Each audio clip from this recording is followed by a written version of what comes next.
We are now through the first 6 days of the transfer portal window, and Notre Dame still has not landed a single commitment, while more players from the current roster seem to be walking out the door by the day.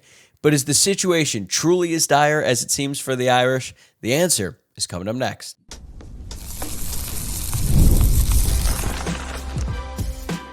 You are Locked On Irish, your daily podcast on the Notre Dame Fighting Irish.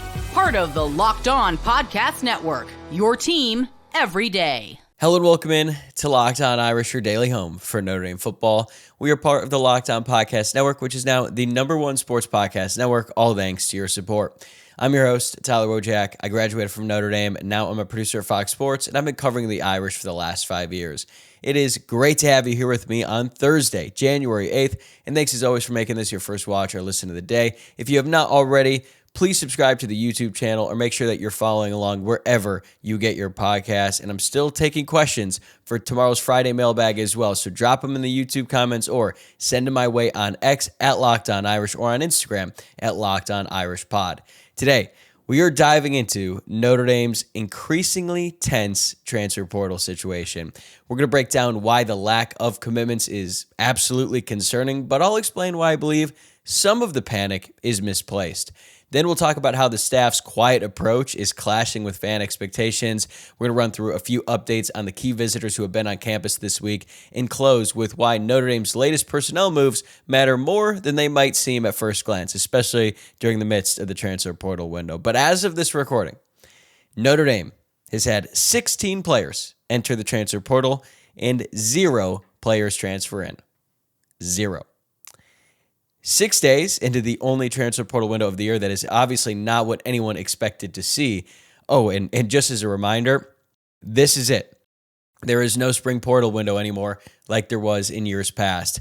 Teams not in the playoff have 15 days for players to enter the portal, and then there's an additional 5-day period from January 20th through the 24th for teams playing in the national championship. That applies to graduate transfers as well, which is also a change from the past. Under the new rules, graduate transfers can no longer enter the portal at any time. They have to do it during this window. So Notre Dame has 8 days left. The clock is ticking. Players can still commit to teams after the window closes, but once that door shuts, you cannot convince anyone new to enter. And the only Power 4 schools not in the playoff without a single portal commitment at this point in time are BYU and Utah. Even Clemson, where Dabo Swinney has been more reluctant to engage in the transfer portal than quite literally anyone else in college football outside of the service academies, has already landed 6 transfer commitments. But to be fair, Ohio State only has 1 transfer commit. Georgia only has 1 transfer commit. And they have been out of the playoff for about a week now. Either way, something needs to change, and it needs to change quickly. Notre Dame has had 6 portal visitors on campus already, and yet still 0 commits. They currently have their most important remaining prospect on the board on campus right now in Francis Brew, the defensive tackle from Pitt. So these next few days are absolutely crucial. There's still time for Notre Dame to figure this thing out and bring in a solid haul. But with every passing day, every passing hour, and even every passing minute, the pressure continues to build. Notre Dame has serious, non-negotiable needs at defensive tackle, wide receiver, defensive end, and kicker. They'd also like to add a backup quarterback, potentially a nickel as well. And the fact that we're nearly halfway through the portal window with seemingly no progress there is very concerning. That part is undeniable. However, and this is where I think the conversation has gone sideways a little bit, the lack of good news on the incoming side has led to overreactions about players entering the portal on the outgoing side.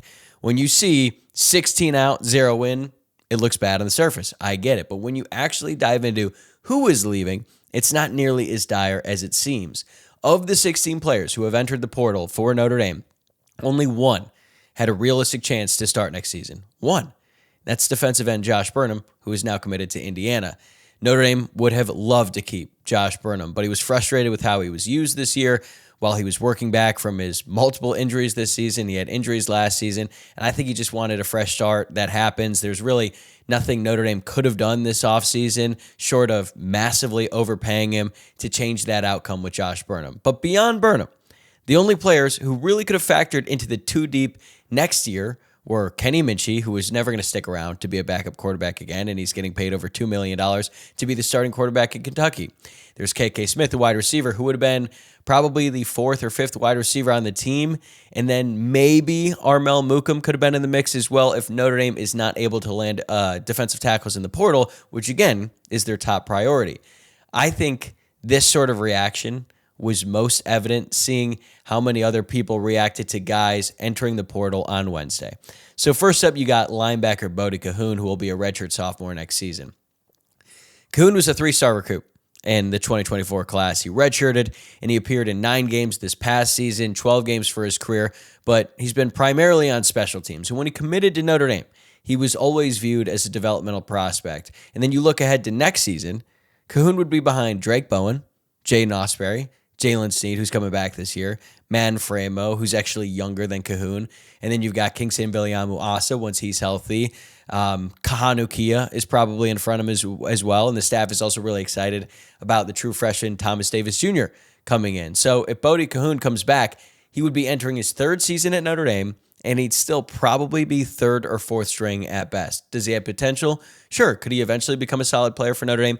Maybe, but he wasn't going to have a realistic opportunity to see the field in any meaningful way for at least another year, and even then, nothing is guaranteed. And in today's college football landscape, guys don't want to wait around that long. And then there's Anthony Saka, the freshman linebacker who also entered the transfer portal on Wednesday. Full disclosure, I liked Anthony Saka when he was a recruit coming out of St. Joseph's Prep, so I was a little bit disappointed to see the news that he was entering the portal, but he was listed around 225 pounds when he was in high school. Then he showed up to college heavier than that, and there were already some discussions about whether linebacker was ultimately the right position for him long term. I was a little bit surprised by that personally, especially since he played safety in high school as well as linebacker. Either way, he was not going to see the field on defense anytime soon, given the amount of talent ahead of him on the depth chart and the uncertainty about where he was going to play. Notre Dame probably would have liked to keep him around for a couple of years to see what he could turn into, but these guys want to play and they want to get paid. And the market for 3rd or 4th string linebackers isn't exactly lucrative, even in today's age of college football. And then there's wide receiver Scrap Richardson, another freshman who entered the portal on Wednesday. Richardson was always an intriguing project, I would say. He was a great athlete coming out of Georgia, but had never played wide receiver before. He played quarterback for his high school, and he was sort of the do-it-all person for his high school team. And if you think back to his recruitment, Notre Dame had already missed out on a number of their top wide receiver targets in that cycle, and they took a flyer on him because of his athletic upside. That part is intriguing. He showed some flashes in the spring game that got people excited, but he didn't see the field at all this past season. And just ask yourself this: why do you think Notre Dame just signed 5 wide receivers in the class of 2026? 5 in one class. That tells you 2 things, in my opinion. 1, those guys in the class of 2026 are really talented and they've been playing the position for a long time. And 2, Notre Dame needed to make up for past misses at the position, maybe as recently as the class of 2025.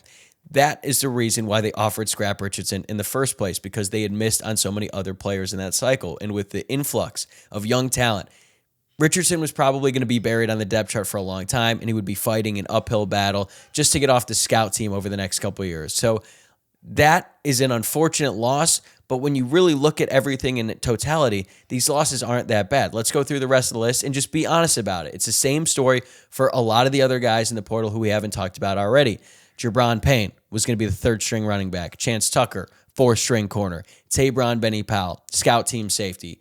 Jadon Blair, I would have liked to see stick around, but he would have been the 4th safety at best next season, possibly even further down the depth chart with Ethan Long. And then you got Joey O'Brien, the 5-star true freshman, coming in. Ben Minnick, 3rd string nickel. Carson Hobbs got benched after 2 games last season, and the player ahead of him now at nickel is Dallas Golden, who is younger than Hobbs, plus Notre Dame is still looking to add another nickel in the portal. The writing was on the wall for Carson Hobbs. Preston Zinter is a talented player, but he was also a 3rd string linebacker and a quality special teams player. He certainly had a role on the team, but if you're Preston Zinter and you know you're good enough to play, Why not give it a try at another school where you can actually see the field on defense, where that wasn't going to be the case at Notre Dame? And then you got Cree Thomas, a freshman corner who just entered the portal a few days ago, who actually just committed to Colorado, by the way. He was going to be a third-string corner on the team next season, and he had already been passed by players in his own recruiting class in Dallas Golden and Mark Zachary. Could one or two of these guys eventually turn into contributors elsewhere? Probably. That happens all the time, but that's a long way down the road, and that's the part that's getting lost right now. I completely understand why fans are frustrated about the lack of transfers coming in. It feels like the door is only open one way. All the news is about the guys leaving, not coming in. And I do have questions about Notre Dame's portal strategy. Actually, we're going to get to that in segment 2. But don't get caught up in the headlines alone, because the most important moves often don't make headlines, like keeping all of your best players. And Notre Dame has been excellent at player retention under Marcus Freeman. Are they perfect? No. But they're as good as anybody in the country at keeping their core intact, and that matters a hell of a lot too, even if it doesn't get the same engagement on Twitter. Notre Dame has to start landing portal commitments in a hurry. But as we sit here today, with over a week left in the window, I believe this situation is more uncomfortable than it is catastrophic. But if it doesn't change in a hurry, then yeah, we can talk about catastrophe. Coming up, let's talk about why this frustration feels so amplified and how Notre Dame's history of operating in silence is colliding with fan expectations right now. That's coming up next on Locked On Irish. Thank you for making Locked On Irish your first watch or listen of the day, and thank you for making Locked On the #1 sports podcast network. If you've not already, make sure you check out our brand new Everydayer Club. You'll get access to an ad-free audio feed for Locked On Irish. Same show, same schedule, just no ads, and it works on Apple Podcasts, Spotify, or whatever podcast app you use. If you listen every day, it's a really easy upgrade. Go to lockedonirish.supercast.com or tap the link in the show notes to learn more. Today's episode is brought to you by Rocket Money. Let's be real, managing your finances can feel overwhelming between subscriptions you forgot about, bills that keep going up, and trying to figure out where all your money actually goes each month. It's easy to feel like you're losing control. And who has time to track every transaction or hunt down hidden fees? That's where Rocket Money comes in, the personal finance app that helps you take control. It finds and cancels your unwanted subscriptions, monitors your spending, and helps lower your bills so you can grow your savings. I was shocked when Rocket Money showed me I was paying for streaming subscriptions that I completely forgot about, and it's already saved me money. I love how it tracks all my subscriptions and lets me cancel them right in the app with just a few taps. No more hunting down customer service numbers. Plus, the automatic transaction categorization is a game changer. I can finally see exactly where my money is going each month.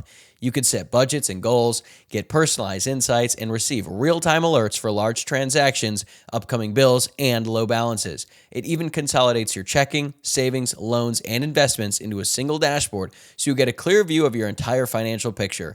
Let Rocket Money help you reach your financial goals faster. Join at rocketmoney.com/lockedon. That's rocketmoney.com/lockedon. rocketmoney.com/lockedon. Welcome back here to Locked On Irish. We are in the midst of a crazy transfer portal for everyone else, but for Notre Dame, it's been awfully quiet. But I guess you could say that no news is news in a way.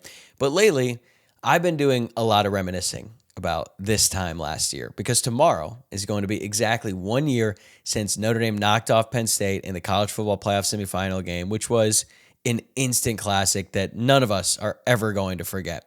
That month-long stretch from the Indiana game through the national championship, even though it ended in a loss, was quite literally the best time in my life to be a Notre Dame fan. I think I'm personally responsible, and this is not an exaggeration either, for about 100 YouTube views of the extended highlights of the Notre Dame Penn State game, as well as the Georgia and the Indiana games. Doing this podcast throughout that entire run was so much fun, and it really took things for the show to a whole nother level, and I missed that time. I'm going to be honest. But as I think back to those days, you know what I don't really remember talking about a whole lot? The transfer portal. Even though it was open and even though it was very chaotic for everyone else in college football, but that was all by design, because the Notre Dame staff wanted to keep everything under wraps as much as humanly possible, including commitments, because they didn't want to distract the players on the roster. They wanted all of their focus to be on winning the playoff games, not on a potential transfer who might be competing for someone's playing time the following year. And for the most part, it worked. The only players who announced they were committing to Notre Dame before the Georgia game were Devontae Smith, Ty Washington, Malachi Fields, and Will Pauling. Of that group, Everyone had already heard the buzz about Malachi Fields for the most part, and a little bit about Will Pauling too. The rest came as legitimate surprises. I remember when I saw the news that Devontae Smith had committed to Notre Dame, it shocked me because nobody was talking about him. Everyone had sort of anticipated that we wouldn't hear any news about portal commitments, but Devontae Smith just couldn't help himself. He got that out early. But other than that, everything was pretty low-key. We were not talking about transfer visits. There weren't any crystal balls. We weren't getting daily updates from insiders because that information simply was not getting out. Then, on the weekend of January 10th last year, after the Penn State game, Notre Dame announced that they were bringing in Jared Dawson, Elijah Hughes, Jalen Stroman, and Noah Burnett because the portal window had closed, and there was no way of keeping it a secret anymore. The players couldn't hide it anymore. They had to announce where they were going. But as a staff, they were able to do all of their work in the portal without leaks everywhere about visits or offers and negotiations, things like that. And honestly, nobody seemed to notice because the fan base was just riding the high of the playoff run. Everyone was locked into the games, and the portal was just sort of background noise, right? Obviously, that is not the case this year. Notre Dame staff has already proven they can operate effectively in silence, but silence is literally the last thing that this fan base wants right now. Right now, the transfer portal is the only thing that anyone is focused on, and for good reason. The fan base is still reeling from the playoff snub, especially now that we've seen the Final Four and realized Notre Dame absolutely could have won the national championship if they had made the college football playoff. And then you layer in the alleged interest between Marcus Freeman and the NFL that lingered for weeks, and even his announcement that he was returning didn't fully calm things down for the fan base. And I get it. So we're in a moment where people, and I would put myself in there, are desperate for good news because it has been a long, long time since there's really been anything to celebrate with this team. And that's what creates the tension that we're feeling right now. Because I honestly wonder if the vibe inside the Goog is anything close to how we're all feeling on the outside. Last year, the staff proved they could operate extremely efficiently in silence and then let the results speak for themselves. And that's exactly what happened. We don't know who they pursued and missed on, but I'm sure there are a few. And now compare that to this cycle. Two names we know for a fact that Notre Dame wanted and thought they could land are wide receiver Nick Marsh from Michigan State and cornerback John Tez Williams from Iowa State. Both ended up committing elsewhere before they ever stepped foot on Notre Dame's campus. That is a failure by the staff. It is inexcusable, and they deserve criticism for it. But beyond those two, I'm not convinced that Notre Dame has missed on a long list of players they really, really prioritized. Like take Mateen Igborogba, the defensive tackle from Wake Forest. Notre Dame was absolutely interested in him. They wanted to get him on campus, but there was always a strong belief with Igborogba that Texas Tech was going to pay an outrageous amount of money for him, and Notre Dame simply wasn't high enough on him as a player to justify matching that. There is a difference between getting outbid on a must-have and deciding a player isn't worth blowing up your budget for. And I don't think Igborogba falls into that first category. And then there are players we heard about, like Ian Strong, the wide receiver from Rutgers, and Horace Lockett, the defensive tackle from UCF. Notre Dame wanted to get them on campus, sure, but wanting a visit does not automatically mean a scholarship offer. There were guys on campus this week who did not have a scholarship offer from Notre Dame quite yet. And that distinction gets lost all the time because just because a player visits does not mean Notre Dame is fully committed to taking them just yet. And those are just the names that we know about. But just like last year, there are also players that we don't know about. The difference is last year our attention was elsewhere. This year, it's not. And that makes the lack of visible progress far more frustrating for everyone on the outside. But there are some guys we know who've been on campus, and Notre Dame is going to find out soon whether they landed them. Keon Keeley, the former five-star commit from Alabama, was on campus Wednesday, and that visit extended into today. It has been radio silent from Notre Dame on these visits, and as I've alluded to already, that's probably by design. They are keeping everything extremely under wraps. That's how they prefer to do business in the transfer portal, because if things get out, if you start to leak things, whether it be about the offer, the visit, and the negotiation, agents and coaches at other schools are going to use that information because it's all about leverage at this point in time, and Notre Dame cannot afford to let too much leak out. With Keeley, I'm sure the staff would love the opportunity to help him unlock the potential that he never fully reached at Alabama, but if he doesn't commit today or tomorrow and he ends up deciding to take additional visits, I don't feel great about Notre Dame's chances. As we sit here today, I expect Notre Dame to get Keon Keeley. And then there's Francis Brew, the defensive tackle from Pitt, who is now one of the most coveted players in the entire transfer portal and Notre Dame's top remaining target at their biggest position of need. Brew was a freshman All-American last season. He led Pitt's defensive line with 36 tackles, including 7 tackles for loss, a sack, a couple quarterback hurries, and a forced fumble. Given Notre Dame's need a defensive tackle, the connection with new defensive line coach Charlie Partridge, who recruited Brew coming out of high school to Pittsburgh, there are no excuses here. Notre Dame has to get this done if they want to seriously compete for a championship next season.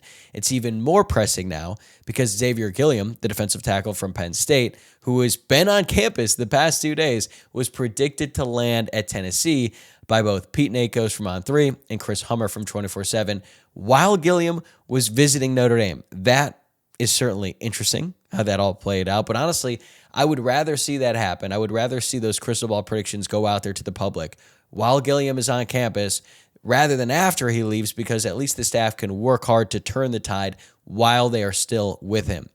On yesterday's show, I said if Gilliam left campus without committing, that would be a major concern because Tennessee is a real threat. If he doesn't commit today, my guess is Tennessee wins out, and that would be another serious blow. That said, I'm not counting out Notre Dame just yet. And even if they do land Gilliam, Brew is still a must-get, both because of his talent and because he has multiple years of eligibility remaining. So hopefully Notre Dame will not have to do the same deal again next year at the position. And yeah, it wouldn't hurt that it would also piss off Pat Narduzzi, his former coach at Pittsburgh. Like, who wouldn't enjoy that, especially after what Pat Narduzzi said anonymously to Bruce Feldman in that article when they were comparing Notre Dame and Miami. So if Notre Dame can land Brew, and they can land Xavier Gilliam and Keon Keeley and maybe one of the other visitors like John Henry Daly, who I believe is visiting LSU right now, or Jalen Thompson, the defensive end from Michigan State. That group alone could completely flip the momentum of this cycle, but the defensive line is obviously not the only need. Notre Dame still needs a wide receiver, and yesterday it felt like they were in a good spot with Mylan Graham from Ohio State. Unfortunately, the Buckeyes are suddenly far more desperate to keep him, especially after another highly rated freshman, Quincy Porter, entered the portal. Matt Freeman from Irish Sports Daily reported that Marcus Freeman personally got on the phone with Graham on Tuesday night and is pushing hard to make this happen. Ohio State is fighting to keep him for sure, and this is going to be a battle. If Notre Dame can pull him out of Columbus, they would be landing a wide receiver with serious upside who could have a breakout season in his first year with Notre Dame. This one is fascinating because Notre Dame and Ohio State have gone head-to-head on a lot of key recruits in recent years, and Ohio State has usually gotten the better of them, but Marcus Freeman has shown he can pull a player away from his alma mater like he did with linebacker Kingston Viliamu Asa. One receiver they won't be getting is Reed Harris from Boston College, who committed to Arizona State late on Wednesday night. I thought there was a chance that Notre Dame could surprise everyone and land him, even though there was no real buzz about him making the visit, but he ended up committing to Arizona State. Outside of that, quarterback Brayton Atkinson from Mercer appears headed to Syracuse to take a visit following his time at Notre Dame. We're going to be monitoring that situation going forward, and we're also still waiting on decisions from John Henry Daly and Jalen Thompson, who, as far as I know, don't have any other visits outside of the one I mentioned with John Henry Daly at LSU. I wish I had more concrete information to give you guys about what happened on these visits, but as I said earlier, the staff has made secrecy a priority once again. That approach worked beautifully last year, but with more pressure on this cycle than ever before, they now have to land the plane in quite a bit of fog after a very turbulent start. So while the pressure to land portal players is real and it's immediate, Notre Dame is also making quieter moves behind the scenes, and those moves tell us a lot about how this program is trying to keep up in the modern arms race of college football. More on that right after this.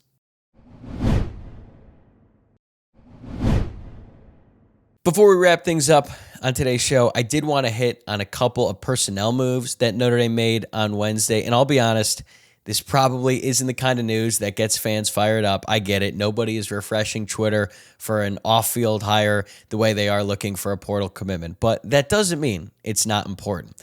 Notre Dame is expected to add 2 experienced personnel staffers to its football operation. Kenny Sanders and DJ Bryant are both coming over from Penn State. The exact titles at Notre Dame aren't finalized yet, and honestly, that part doesn't really matter to me. What matters is what they bring to the table and what it says about how Notre Dame is continuing to build this program. College football has been an arms race for a long time, but that arms race has changed. Like when people hear that phrase, they usually think about facilities, NIL collectives, locker rooms, nutrition centers, slides inside the facility, all of that, and for good reason. But there's another arms race happening behind the scenes. It involves staff size and experience.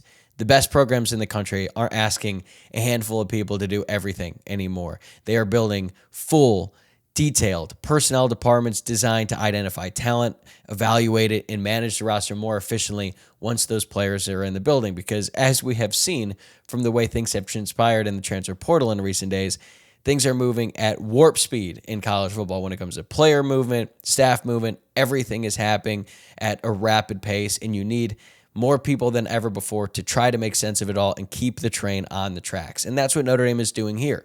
Let's start with Kenny Sanders. Sanders has spent most of the last decade working inside a high-level Power 4 recruiting operation. He's been deeply involved in player personnel, roster evaluation, recruiting coordination, and he has done it in multiple regions of the country, which is important because we know that Notre Dame has a national recruiting base.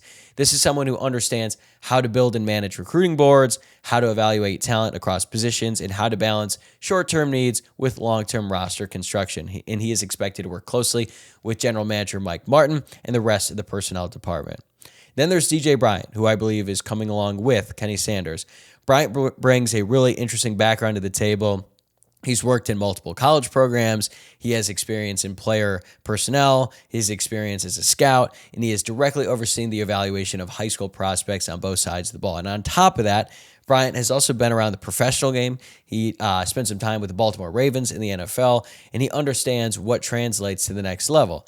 That perspective is valuable, especially when you're trying to decide not just who to take, but who is worth investing in on your own roster. And I understand the timing of this news feels a little bit awkward. Why are you making changes to your personnel staff during the most critical roster management time of the entire year? This news is coming out during the only transfer portal window of the year, at a moment when Notre Dame fans are frustrated and desperate for tangible roster upgrades. So when people hear about staff hires, the immediate reaction is, cool, but where are the transfer players coming in? And look, I get it. That reaction makes a ton of sense. But down the road, I think we'll see why these moves are important, because while Kenny Sanders and DJ Bryant aren't going to land a commitment tomorrow, they absolutely matter for how Notre Dame operates moving forward, especially in an era where roster management is just as important as recruiting itself. It takes people, especially experienced people, and people who have seen how this works at other high-level programs. So that's what Notre Dame is adding here. It's also not a coincidence where these hires are coming from. I know Penn State's season ended horribly this past year, but they've always been known for having a strong operation over there, regardless about how you feel about the team, the fan base, or you might even question their on-field results in 2025. They have built competitive rosters year after year with several NFL players. Notre Dame pulling experienced staffers from a program like that is intentional, and it fits a broader trend that we've seen under Marcus Freeman. He's trying to professionalize the program at every level. That's why he brought in Mike Martin, who I understand is not a fan favorite at this point in time, but hey, things could change here as the portal continues to chug along. But he got Mike Martin from the Lions in the NFL. Been talking about the New York Giants way too much lately. So I think it's a positive acquisition for the team. Now, does this excuse missing on portal targets earlier on the window? No. And does it magically fix Notre Dame's issues on the defensive line, at defensive tackle, and defensive end, or at wide receiver? Also no. But it does show that Notre Dame understands where the sport is headed and is continuing to invest in its future, even when the short-term optics aren't great. And that's really the tension of this moment. Fans want immediate results. They want commitments. They want good news now, and I am with you.